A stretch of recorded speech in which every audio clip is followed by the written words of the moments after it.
రోజున తీసుకుంటున్నాము. బట్ దీని వెనుక ఉన్నటువంటి కారణాన్ని గమనించినప్పుడు డాక్టర్ బాబాసాహెబ్ అంబేద్కర్ మహద్లో ఉన్నటువంటి మంచినీటి చెరువు ఏదైతే ఉందో ఆ నీటిలో ఆ చెరువులో నీటిని తాగేందుకు మొదట 1927 మార్చిలో యాక్చువల్గా మొదటి పిలిపించినప్పుడు కొన్ని వేల మంది అక్కడికి గుమ్మిగూడి ఆ నీటిని తాగడం జరిగింది. తర్వాత అక్కడ ఉన్నటువంటి ప్రజల మీద దాడి చేసి అక్కడ ఉన్నటువంటి ఎవరైతే ఈ ఆర్య బ్రాహ్మణ మతం ఏదైతే ఉందో ఈ ఆర్య బ్రాహ్మణ మతం అక్కడ ఉన్నటువంటి ప్రజల మీద దాడి చేయడం జరిగింది. ఆ తర్వాత మళ్ళీ రెండోసారి మళ్ళీ బాబాసాహెబ్ అంబేద్కర్ 1927 డిసెంబరు 25వ తారీఖుని మళ్ళీ రెండో పిలుపు ఇవ్వడం జరిగింది. అంటే 24 రాత్రి నుంచి యాక్చువల్గా అక్కడ సభ జరిగింది.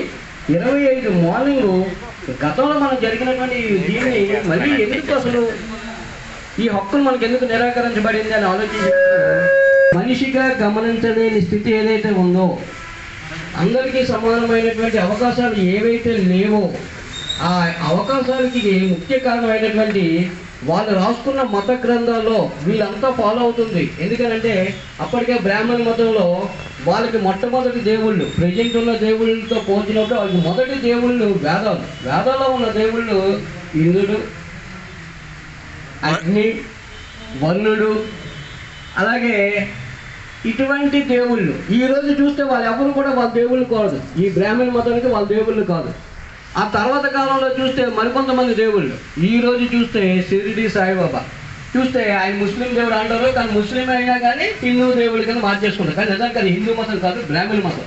ఈ బ్రాహ్మణ మతంలో దేవుళ్ళు నిరంతరం మారుతూ వస్తున్న క్రమంలో ఎన్నైనా మార్చుకుంటున్నారు, కానీ మనిషిని మనిషిగా గుర్తించలేని పరిస్థితి ఉన్నది. కాబట్టి దాన్ని ఏ విధంగా అసలు ఎందుకు మనిషిని గుర్తించలేదంటే దానికి ఒక గ్రంథాన్ని రాసుకున్నారు వాళ్ళు. దాన్ని మనో అధర్మ శాస్త్రం. దాన్ని ధర్మశాస్త్రం అనడం ఎట్టి పరిస్థితుల్లో కూడా సరైన పదం కాదు.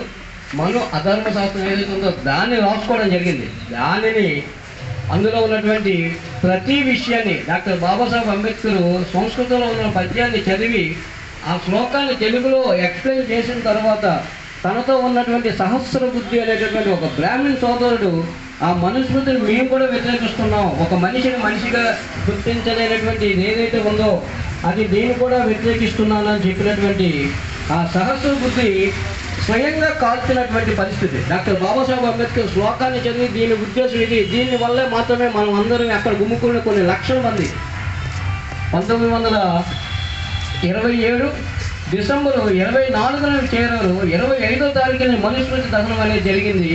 ఈ మనుస్మృతి దహనం రోజు తను చదివి వీళ్ళందరికీ తెలియజేసి దీని ద్వారా మాత్రం మీరు ఈ హక్కులన్నీ కోల్పోతున్నారు అంటూ ఆ హక్కుల్ని యాక్చువల్గా వాళ్ళందరికీ ఇచ్చిన దాని గురించి తెలియజేసినటువంటి రోజు, ఆ రోజుని ఈ రోజుకి కంటిన్యూ చేస్తున్నాం.